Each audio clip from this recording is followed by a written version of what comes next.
be here, glad to be amongst everybody. How you doing? So I'm Larry Stafford Jr., Executive Director of Progressive Maryland, and as Brother Han mentioned earlier, I am from Prince George's County, Maryland, specifically Riverdale, Maryland, and that is where I got my start in organizing. First, because I was a kid just like my daughter, a child who had a lot of questions. My daughter's now 7 years old, and we just went to go see the recent Spider-Man movie, for example, and as she sees the Hulk, not spoiling it for anybody, hopefully, right?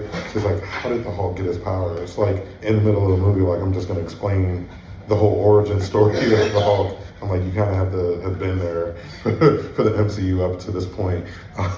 But I had questions myself growing up, not only about comic book characters and about, but about the principles of our society at a very young age. And one of the central questions I had growing up was seeing the differences between people who lived more close to me in my community and having the opportunity to see some of the more wealthy communities, even with my own family, seeing that we were able to afford a pretty middle-class lifestyle, the basic amenities of a middle-class lifestyle, by growing up amongst many family members and neighbors who lived in abject poverty. So I had questions about the structure of our society and how that was perpetuated, and came to some early conclusions in life about that, thanks to, education and being around good people like the folks in this room as well. Came to understand that it's a fundamental part of our system. Our system of capitalism creates this level of inequality. And I start from that because you have to understand that when we talk about money in politics here in this country, our country was founded by the wealthy, the founding fathers, who I guess we all know and love and celebrate. Oh, they're so wonderful, right? Since we're in Trump's DC, I gotta say that. But they were some of the wealthiest people in the country. In fact, the wealthiest.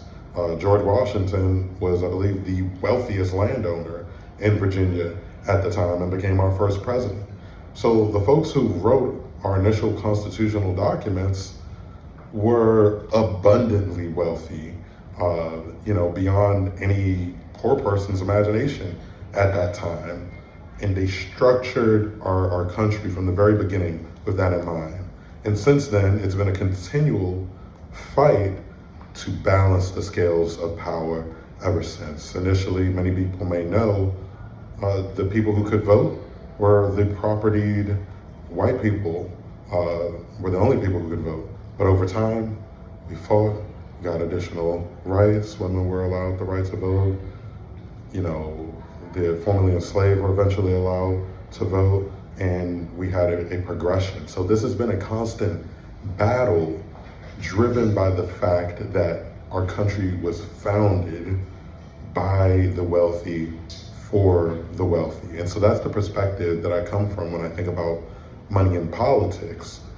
And we've seen this take shape, in a continued way. And we're going to get into that, I'm sure, on this panel with my fellow panelists sharing their perspectives as well. So I won't do too much sharing for you, Walla, about your race. But in that example, one interesting statistic I saw, the outside groups that spent on behalf of the eventual winner spent more than all the other candidates combined, right? So every candidate was doing their best to raise money, and Walla raised very good money. Other candidates raised money. One candidate had their own personal wealth and spent a lot of money.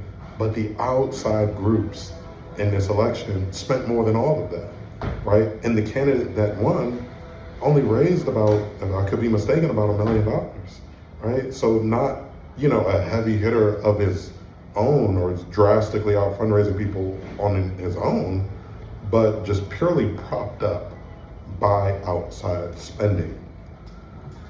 So we've seen this in many races in Maryland, unfortunately, and it go in that direction.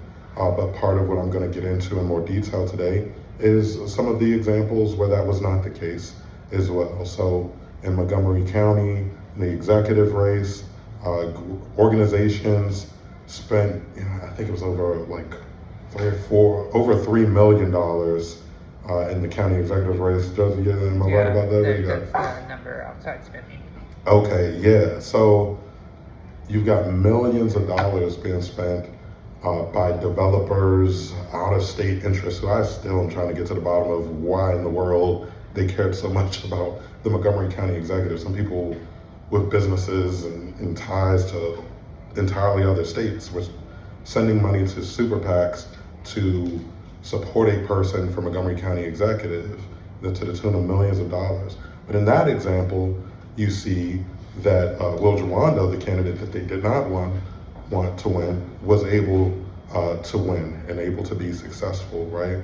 And so there are key ingredients that have gone into success in facing off against this dark money and against corporate, super PAC money that we'll get into as well. And there are structural changes that we can make, certainly. So just to start with the headlines for a few of them, and I'll go into more detail with more of my remarks later. But in Montgomery County, what you see is you have the public match system, where you get a match, a disproportionate match for the smaller contribution that you fundraise from people locally within your community, right? That money that gets donated to you gets matched by public funds that the county allocates. So this enabled candidates like Josie, candidates like Will, to be able to run more competitive races, outside of the super PAC system, outside of taking a bunch of corporate PAC checks, but taking checks from grassroots donors. So that's one system. I had the pleasure of being on a panel with the campaign manager for Katie Wilson in Seattle just about a couple months ago. And in Seattle, they have a program called Democracy Dollars. And that program allows each resident, registered voter, to be able to receive effectively $100 worth of democracy dollars that they can give towards the candidate of their choosing, right? And so that's another way that people have been tackling this issue.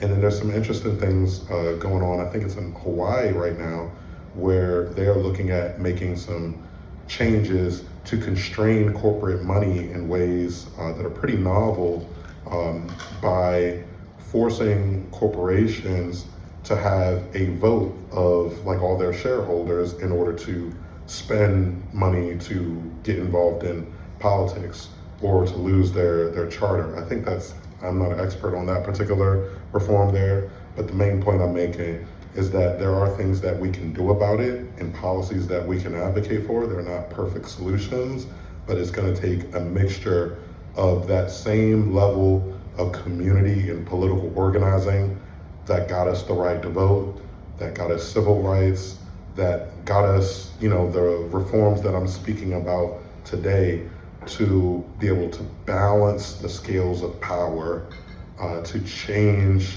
the fundamental nature in some ways of this country for the better, for the broader working class people, to no longer have a republic that is paid for by and for the wealthiest people in the country.